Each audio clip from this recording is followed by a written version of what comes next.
नमस्कार, राधे राधे दोस्तों। एक बार फिर से आप सभी का स्वागत है आपके अपने चैनल राज लक्ष्मी पर। तो आज की इस वीडियो में हम जानेंगे शिव जी ने बताया भाई का हिस्सा हड़पने वाले भाई के किस प्रकार कर्म फूट जाते हैं।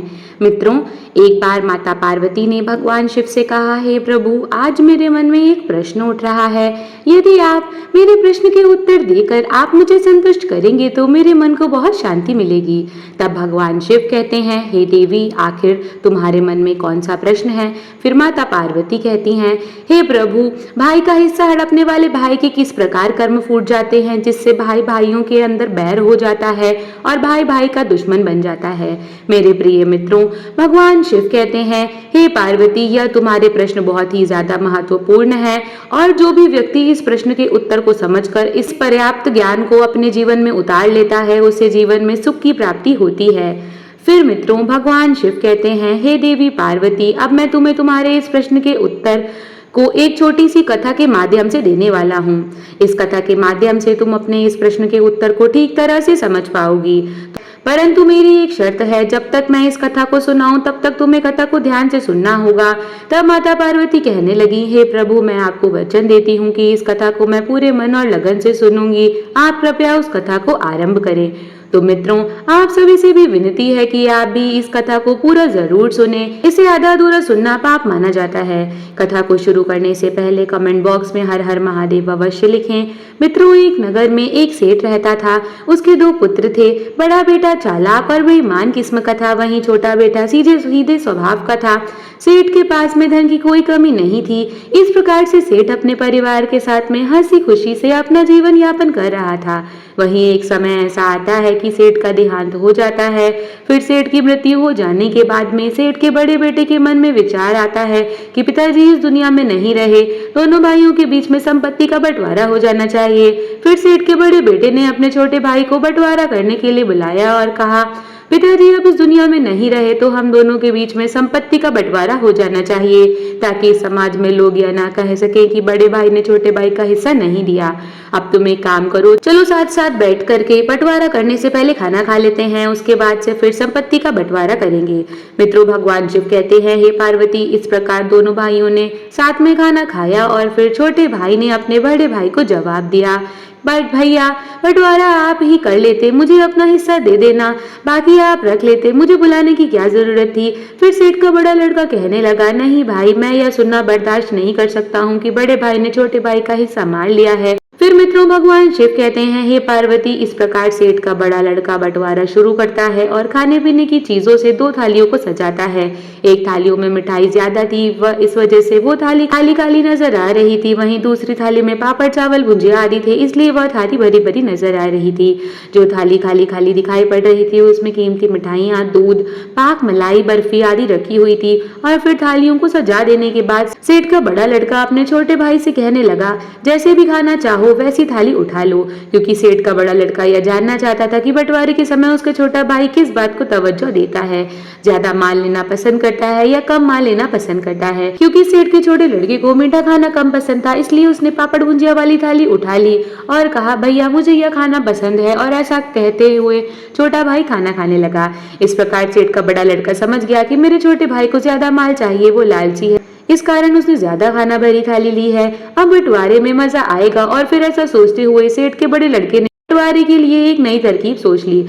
और फिर खाना खा करके दोनों भाई कमरे में पहुंचे और फिर बड़े भाई ने घर के सामान को दो हिस्से में बांट दिया और फिर अपने भाई से कहा, इस सामान में से कौन सा सामान चाहिए। वहीं अपने बड़े भाई की बात को सुन करके छोटे भाई ने सामने रखे हुए सामान की ओर इशारा किया। एक तरफ घरेलू उपयोग की कीमती चीजें रखी हुई थी और दूसरी तरफ दिखने में ज्यादा लग रहा था मगर साधारण वस्तुएं थी। इस प्रकार सामान का बंटवारा देख करके सेठ के छोटे भाई ने सोचा कि बड़े भाई के पास में यह सारी कीमती चीजें नहीं है, मेरे पास तो पहले से ही है, मैं इनका क्या करूंगा। इसलिए सारी कीमती चीजें जो घर के उपयोग में आती हैं वो बड़े भाई साहब के पास ही रहना चाहिए, क्योंकि भाई साहब का परिवार भी बड़ा है। और ऐसा सोचते हुए सेठ के छोटे बेटे ने बड़े ढेर की ओर इशारा करके कहा, भाई, मुझे यह बड़ा वाला ढेर चाहिए। फिर तो सेठ का बड़ा लड़का मुस्कुराया और कहने लगा, जैसी तेरी मर्जी, फिर यूं मत कहना कि बड़े भाई ने बंटवारा ठीक से नहीं किया। और फिर सेठ का बड़ा लड़का अपनी चतुराई पर मंद मंद मुस्कुराने लगा। वहीं सेठ का बड़ा बेटा तो यह समझ रहा था कि मैंने अपने छोटे भाई से बेईमानी करके इसे पागल बना दिया, क्योंकि वह जानता था कि इसे उसे ज्यादा कीमती सामान प्राप्त हुआ है। इधर छोटा भाई इसलिए खुश था कि बड़े भाई का परिवार बड़ा है और वह अपने बड़े भाई की मदद कर रहा है। फिर भगवान शिव कहते हैं, हे पार्वती, इधर सेठ का बड़ा लड़का बंटवारे को आगे बढ़ाता है और 2 पोटली बांधता है। और फिर बड़े भाई ने अपने छोटे भाई से कहा, अब इन दोनों ढेरों में से तुम्हें कौन सा ढेर पसंद है वह उठा लो। इन दोनों पोटलियों में माता जी के जेवर हैं। वहीं बड़े भाई की बात को सुनकर छोटे भाई ने बारी बारी दोनों पोटली का निरीक्षण किया। उसने देखा कि एक पोटली भारी थी, दूसरी पोटली हल्की थी। फिर उसने सोचा कि बड़े भाई तो बड़े होते हैं, इसलिए उन्हें ज्यादा हिस्सा चाहिए क्योंकि बड़े भाई का परिवार बड़ा है। और यह सोच करके छोटा भाई बड़े भाई से कहता है, भैया आप बड़े हैं, आपका परिवार बड़ा है, इसलिए आप बड़ी पोटली रखिए। फिर भगवान शिव कहते हैं, हे पार्वती, बड़ा भाई यह सोचता था कि हमेशा यह बड़ा वाला सामान उठाता है, इसलिए बड़े भाई ने बड़ी पोटली में हल्के फुल्के चांदी के सामान रख दिए। वहीं छोटी पोटली में कीमती जेवर रखे हुए थे। फिर जैसे ही बड़े भाई ने सोचा कि छोटी पोटली मेरे हाथ से निकली जा रही है, तो वह अपने छोटे भाई से कहने लगा कि नहीं नहीं भाई, तुम बड़ी पोटली लो। फिर छोटे भाई ने कहा, नहीं भाई, आप बड़े हैं, बड़ी चीजों पर आपका हक बनता है। और ऐसा कहते हुए छोटे भाई ने छोटी पोटली रख ली।